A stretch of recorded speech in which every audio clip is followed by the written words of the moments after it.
राम राम जी। सभी हरियाणा वासियों को, प्रदेश वासियों को, दूध दही के खाना खाने वाले मानसों को इस नए वर्ष 2023 की पावन बेला की हार्दिक शुभकामनाएं। जिस तरह से आप सभी दर्शकों ने हमारे इस चैनल को 2022 में प्यार दिया, दुलार दिया, सब्सक्राइब किया, उसी तरह 2023 में भी हमारा चैनल आप लोगों के अच्छे स्वास्थ्य की, सुख समृद्धि की कामना करता है और आप सभी भाइयों को 2023 के वर्ष की पावन बेला पर पुनः एक बार फिर शुभकामनाएं देता है। आज के हमारे इस YouTube वीडियो का मुख्य उद्देश्य है हमारी सरकार द्वारा, केंद्र सरकार और राज्य सरकार दोनों के द्वारा कन्याओं के प्रति, हमारी बेटियों के प्रति, बहनों के प्रति चलाई जा रही एक महत्वपूर्ण योजना जिसका नाम है कन्या सुकन्या समृद्धि योजना। इस योजना का मुख्य उद्देश्य क्या है? इस योजना का मुख्य उद्देश्य है हमारी बहन बेटियों की अच्छी पढ़ाई का खर्च और उनकी अच्छे घराने में शादी हो, जिसके तहत इस योजना में कुछ बदलाव भी किए गए हैं। वो बदलाव क्या क्या हैं? उससे पहले इस योजना की योग्यता क्या है? इस योजना की योग्यता है जिन बेटियों की आयु 0 वर्ष से लेकर के 10 वर्ष के बीच में है, उन सभी बेटियों का खाता हम अपने नजदीकी डाकघर में, किसी भी बैंक की शाखा में यह खाता खुलवा सकते हैं। यह खाता जो कन्या सुकन्या समृद्धि योजना के नाम से जाना जाता है, वह खाता शून्य बैलेंस पर खोला जाता है। यानी कि इसकी कोई भी कंडीशन नहीं है कि इसके अंदर हमें कितना अमाउंट डालना है खुलवाते समय। हम इसको शून्य बैलेंस पर खुलवा सकते हैं और इसके बारे में, हालांकि सभी ने खाते तो खुलवाए हुए हैं, लेकिन इसके बारे में संपूर्ण जानकारी का अभाव होने के कारण हम इसके बारे में कुछ ज्यादा रुचि नहीं लेते। तो आइए आज हम इसके बारे में आपको कुछ ना कुछ जानकारी देने की कोशिश करते हैं। जो कन्या सुकन्या समृद्धि योजना का खाता है, इस खाते में हम खुलवाने के बाद कम से कम 250 रुपए प्रति वर्ष डलवा सकते हैं, कम से कम। और अधिक से अधिक हम इस खाते के अंदर 1,50,000 रुपए तक की राशि डलवा सकते हैं। इससे अधिक इस खाते में नहीं डलवा सकते एक वित्त वर्ष के दौरान। जैसे कि पहले हमने अपनी पुरानी वीडियो में वित्त वर्ष के बारे में आप लोगों को जानकारी दी थी कि वित्त वर्ष हमारा होता है 1 अप्रैल से आरंभ और 31 मार्च, अगले वर्ष की 31 मार्च को वह संपन्न हो जाता है। तो कन्या सुकन्या समृद्धि योजना के अंदर सबसे पहली और महत्वपूर्ण बात जिसका हमें ज्ञान होना चाहिए कि इस खाते में हम कम से कम एक वर्ष के दौरान 250 रुपए डाल सकते हैं और ज्यादा से ज्यादा कितनी राशि डाल सकते हैं? 1,50,000 रुपए। और अब हमें यह तो पता लग गया कि हम इस राशि के अंदर कितने रुपए डाल सकते हैं और कितने उनकी सीमा है और कितने अधिक से अधिक है। उसके बाद हमारे मन में एक विचार आता है कि इस योजना के अंतर्गत हमें मिलने वाला ब्याज कितना है। जब सरकार ने इस योजना का शुभारंभ किया था, तब इसका ब्याज लगभग 9 से 9.5% के बीच में था, लेकिन अब यह ब्याज घटकर 7.6 प्रति वर्ष हो गया है। पहले 9 से 9.5% मिलता था, लेकिन अब 7.6% हो गया है। यह थी इसकी ब्याज संबंधी। और इसके बारे में एक और महत्वपूर्ण बात कि इस खाते में पहले क्या था, सरकार ने एक रूल किया था कि जो भी हमारी बेटी 10 वर्ष की हो जाती है, जिस बेटी की उम्र 10 वर्ष की हो जाती है, यानी कि वो हमारे आम भाषा में हम क्या कहते हैं कि 11वें वर्ष में उसकी आयु जो है वो शुरू हो जाती है, तो वह हमारी बेटी इस कन्या सुकन्या समृद्धि योजना खाते को अपने नाम पर चला सकती थी। लेकिन अब सरकार ने इसमें एक बदलाव किया है कि इस खाते के अंदर 18 वर्ष से कम उम्र की कोई भी हमारी बेटी संचालन नहीं कर सकती। इसका संचालन 18 वर्ष की आयु के बाद हमारी बेटी कर सकती है। उससे पहले संचालन करेंगे हमारे गार्डियन, यानी कि उसके संरक्षक, वो चाहे माता पिता हो या कोई उसके अन्य शुभ चिंतक हो, दादा दादी हो, मामा मामी हो, चाचा चाची हो या नाना और नानी हो। अब उसके बाद हमारे मन में विचार आता है कि हमें इस कन्या सुकन्या समृद्धि योजना में कितने प्रतिशत टैक्स की छूट मिलती है और किस धारा के तहत मिलती है। तो हमें इस कन्या सुकन्या समृद्धि योजना में धारा 80C के तहत टैक्स में फुल छूट है। जितनी राशि हम अपने इस खाते में रखेंगे उस राशि पर कोई भी टैक्स नहीं है, चाहे वो टैक्स केंद्र सरकार का हो या वो टैक्स हमारी राज्य सरकार का हो। और एक और महत्वपूर्ण बात, पहले क्या था कि इस जो टैक्स की छूट की धारा थी, इसके तहत हमारे बेटियों के जन्म पे, सिर्फ 2 बेटियों के जन्म पर जो है टैक्स में छूट मिलती थी। आम भाषा में यदि हम कहें तो एक माता पिता केवल अपनी 2 बेटियों का यह खाता खुलवा सकता है, जो पहले नंबर की बेटी है और दूसरे नंबर की बेटी है। इन 2 बेटियों का खाता खुलवा सकता था। लेकिन अब सरकार ने इस नियम में भी बदलाव कर दिया है। पहले 2 बेटियों के खाते खुलवा सकता था, अब 3 बेटियों के खाते खुलवा सकता है। लेकिन इस नियम में भी एक रहस्य है। वो रहस्य क्या है? जो हमने कहा है कि 3 बेटियों के खाते में खुलवा सकता है, तो वो 3 बेटे किस प्रकार से हैं? जिसका जन्म पहली बार हुआ, जिसका जन्म दूसरे नंबर पर हुआ, जिसका जन्म तीसरे नंबर पर हुआ। नहीं, ऐसा कुछ भी नहीं है। मान लीजिए एक परिवार के पास, पति और पत्नी के पास पहले नंबर पर लड़की है, तो उसका खाता कन्या सुकन्या समृद्धि योजना के तहत खुल सकता है।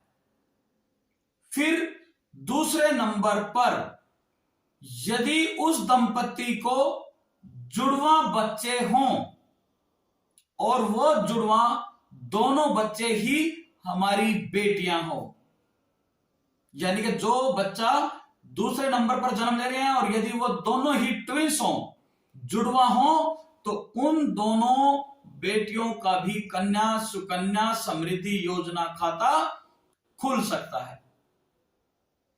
ये थी हमारी 3 बेटियों के खाता खुलने की कंडीशन कि एक बेटी हमारी अगर एकल हो, सिंगल हो, और दूसरे नंबर पर जो बेटियां हमारी जन्म लेती हैं वो ट्विंस हो, यानी कि वो जुड़वा हो, तो हम 3 बेटियों के खाते खुलवा सकते हैं और तीनों बेटियों के खाते पर हमें टैक्स में छूट मिलेगी। अब हमारे पास एक मन में विचार आता है कि हमने खाता भी खुलवा लिया और उस खाते पर मिलने वाले ब्याज का भी पता लग गया, फिर उस खाते में हमारी बेटियां किस उम्र में अपना हक जता सकती हैं, यानी कि अपने आप शेल्फ के रूप में संचालन कर सकते हैं। ये भी हमने जानकारी ले ली। टैक्स में छूट की जानकारी ले ली। उसके बाद हमें उस पर ब्याज कितना मिलेगा उसकी जानकारी होगी। अब ब्याज जो इस खाते पर मिलने वाला है वो दो प्रकार का होता है। नंबर 1 साधारण ब्याज और नंबर 2 चक्रवृद्धि ब्याज। तो अब हम ये बताते हैं कि इस खाते में हमारे जो लाभार्थी परिवार हैं जिन्होंने ये खाता खुलवाया है उनको ब्याज कौन सा मिलेगा। तो इस पर हमारी सरकार जो है वह चक्रवृद्धि ब्याज देती है। और चक्रवृद्धि ब्याज के बारे में यदि हम बताएं तो इसमें क्या करती है, मान लो हमने पहले वर्ष 1000 रुपए की राशि जमा की, तो उस 1000 रुपए की राशि पर हमें मिलने वाला ब्याज है 7.6 और 1 वर्ष का वो ब्याज है। तो हम उसे कैसे निकालेंगे, 1000 चक्रवृद्धि ब्याज के लिए 1000 गुणा में 7.6 गुणा में 1, यानी कि जमा की गई राशि गुणा में ब्याज की दर गुणा में वर्ष, 1 वर्ष का ब्याज निकालना है। और उसके बटे में हम लगाएंगे 100 किस लिए, क्योंकि जो हमारे ब्याज की दर है वो 7.60% है। तो उस प्रतिशत को हटाने के लिए हमने इसके नीचे 100 लगाया है। तो 1000 में 3 जीरो होती हैं, उन 3 जीरो में से हम 2 जीरो जो है वो 100 से काट देते हैं, वहां पे बचा 10 गुणा में 7.6 गुणा में 1, यानी कि हमें उस 1000 की राशि पर 76 रुपए ब्याज प्राप्त हुआ। यानी कि 1000 पर हमें 1076 रुपए सरकार द्वारा प्राप्त होता है। अगले वर्ष फिर मान लो हमने 1000 उसमें जमा किया, तो वो हमारे द्वारा जमा राशि कितनी हुई, 1000 और 1000 2000।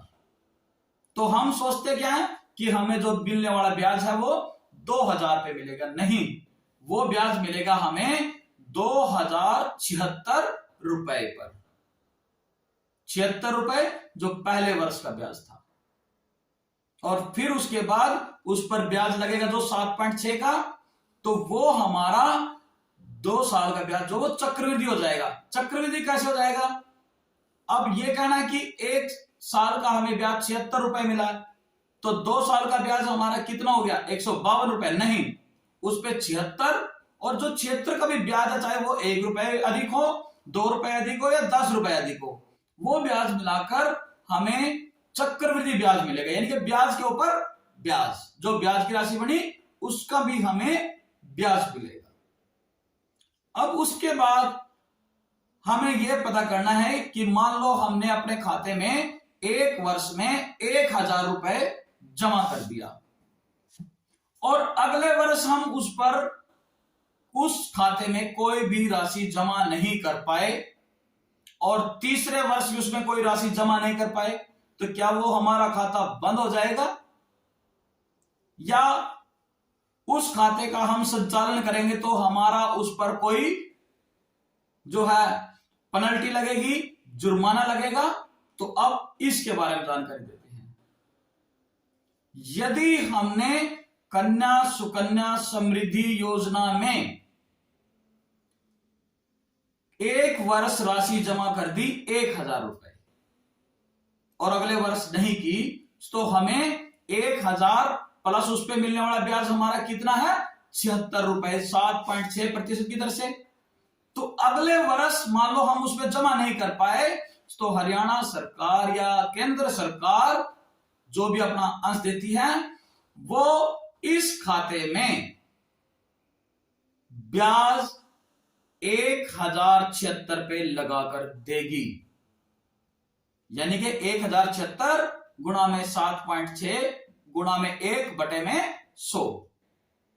और यदि हमें उस खाते का पुनः संचालन करना है तो हमें उस पर सरकार द्वारा निर्धारित जुर्माना राशि भरकर उसमें पुनः राशि डाल सकते हैं और खाते का संचालन कर सकते हैं।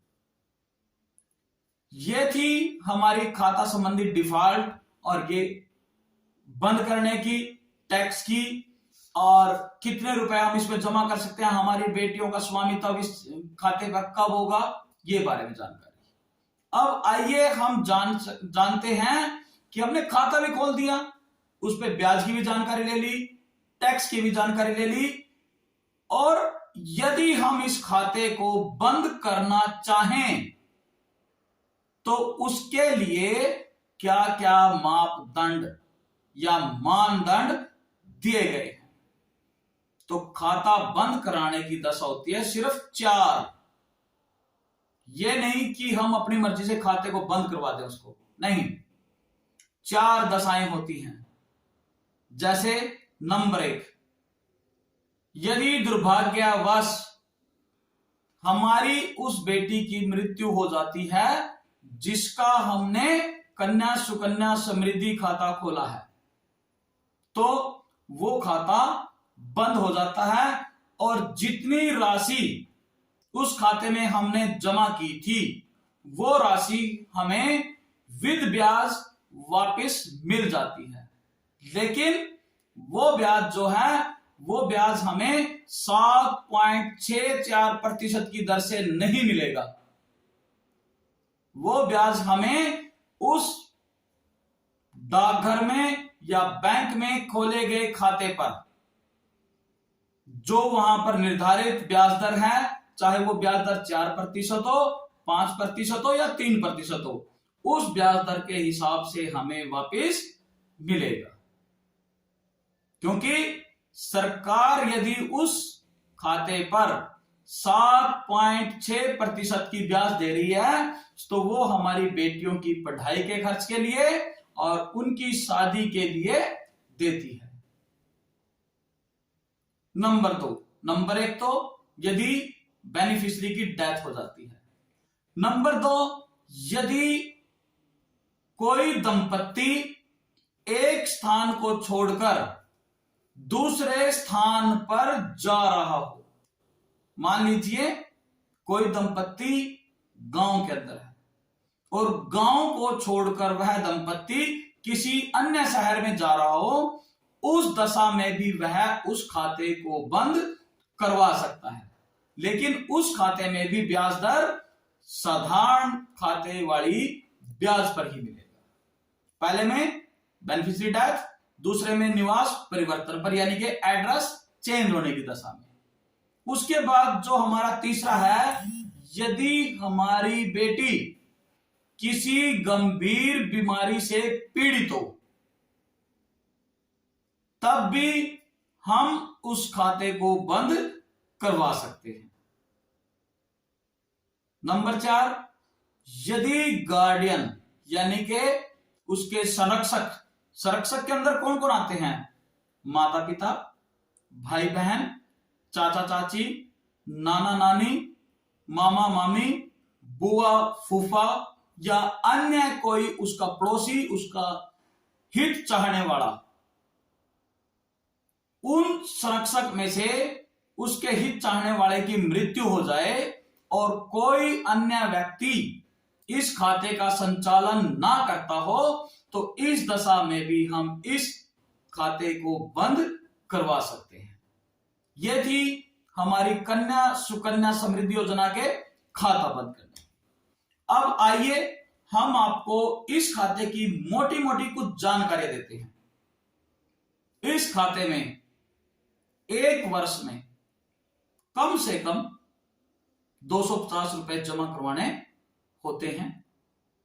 लेकिन मान लीजिए किसी दंपत्ति ने इस खाते में 1000 रुपए सालाना जमा किए, एक साल के अंदर 1000 रुपए, तो 14 साल तक मान लो वो हजार रुपए जमा कर रहा है, तो 14 साल में उसने कितने जमा किए? 14,000 रुपए। 1000 से शुरू किया, 14 साल तक उसमें खाते में पैसे जमा करवाए, तो वो हमारे कितने बने? 14,000 रुपए। तो वो 14,000 रुपए जब वह हमारी बिटिया 21 वर्ष की आयु की हो जाती है तो वो 14,000 की राशि हमें कितनी मिलेगी? वो मिलती है 46,821 रुपए, बशर्ते ब्याज दर 7.6% की होनी चाहिए। यदि ब्याज दर घट गई तो ये राशि घट सकती है और यदि ब्याज दर बढ़ी तो ये राशि हमारी बढ़ सकती है। 14,000 हमने जमा किए, उसके हमें अतिरिक्त कितने रुपए मिले? 32,821 रुपए। इसी के साथ यदि 5,000 की राशि जमा हो तो 14 साल में कितने रुपए हुए? 14 पंजे 70,000। 5,000 की राशि में 14 साल में हमने कितने जमा किए? 70,000। तो जब हमारी बिटिया 21 साल की होगी तब वो राशि हमारे पास कितनी बन के मिलेगी? 2,34,107 रुपए। 70,000 हमने जमा किए, उसका हमें कितना मिल गया? 2,34,107 रुपए। यानी कि हमें उसके अतिरिक्त कितने मिले? 1,64,107 रुपया। और यदि ये ब्याज कम हुआ तो राशि कम हो जाएगी, और यदि ब्याज दर बढ़ गई तो ये राशि हमें बढ़कर मिल सकती है। इसी के साथ जो इसकी लिमिट है हमारी अंतिम, वो है 1,50,000 रुपए। यानी कि हम इसमें कम से कम 1 वर्ष में 1,50,000 रुपए तक की राशि जमा कर सकते हैं। तो 1,50,000 रुपए की राशि पर 14 साल में हमने इस कन्या सुकन्या समृद्धि खाते में जमा किए 21 लाख रुपए। तो वो 21 लाख रुपए हमें कितने मिलेंगे जब हमारी बिटिया 21 वर्ष की हो जाएगी? तो वो मिलेंगे, यदि हम 1,50,000 जमा करते हैं तो उसमें 21 लाख के रुपए जमा होंगे और वो मिलेंगे हमें 70,23,219 रुपए। ब्याज घटा तो राशि घट गई और यदि ब्याज बढ़ा तो राशि बढ़ गई। तो मेरे सभी मित्रों, ये हमारी आज की जो 9 वर्ष की पहली वीडियो थी वो थी हमारी बेटियों के नाम। हमारी सरकार की एक अनूठी जो सबसे बड़ी योजना थी उसके नाम, जिसका नाम था बेटी बचाओ बेटी पढ़ाओ, और उसकी तर्ज पर आज हमने आपको जानकारी दी है कन्या सुकन्या समृद्धि योजना में खोले जाने वाले खातों के बारे में। एक इसकी महत्वपूर्ण बात अवश्य हम आपको बताना चाहेंगे, इसमें हमारे कुछ लाभार्थी दंपतियों को जो अपनी बिटिया के खाते को खुलवाते हैं उनके लिए एक बात बता देता हूं कि इस योजना में कम से कम हम 1,000 रुपए तो जमा कर सकते हैं, लेकिन उस 1,000 की कोई भी सीमा नहीं है। उस 1,000 रुपए को हम एक दिन में 10 बार भी डलवा सकते हैं। 1,000 को मान लो 100 रुपए डलवाए तो 1,000 भी डलवा सकते हैं। उसके बाद 12 महीने, जो एक महीने में हमने डलवा दिए 11 महीने बच गए, उसमें हमें कुछ भी नहीं डलवाया तो हमें ब्याज वही 7.6 की दर से मिलेगा। और इसमें हम अधिक से अधिक 1.5 लाख रुपए जमा कर सकते हैं। 1,50,000 तक जमा करवा सकते हैं। चाहे वो राशि हमने एक महीने में जमा करवा दी तो 11 महीने उसमें जमा करवाने की जरूरत नहीं, या हम उसको मान लो 12 महीने तक जमा करवानी है तो हम उसमें 15,000 रुपए, 10,000 रुपए, 8,000 रुपए जमा करके 1 साल तक जितनी भी राशि हमारे पास होगी, चाहे हम उसमें 500 रुपए भी डाल दें, 1.5 लाख तक अधिक से अधिक इसमें डाल सकते हैं। आज की वीडियो में बस इतना ही, लेकिन इस प्रकार की यदि आपको वीडियो और अधिक चाहिए तो आपके अपने इस यूट्यूबर मित्र के चैनल को, GTN24 चैनल को लाइक करें, सब्सक्राइब करें, ताकि आपको इस प्रकार की महत्वपूर्ण वीडियो बार बार दिखाई जा सके। कमेंट करें। यदि कोई इसके बारे में आपको और जानकारी चाहिए तो जितनी आपके इस यूट्यूबर भाई के पास जानकारी होगी वो आपको देने की पूरी पूरी कोशिश की जाएगी।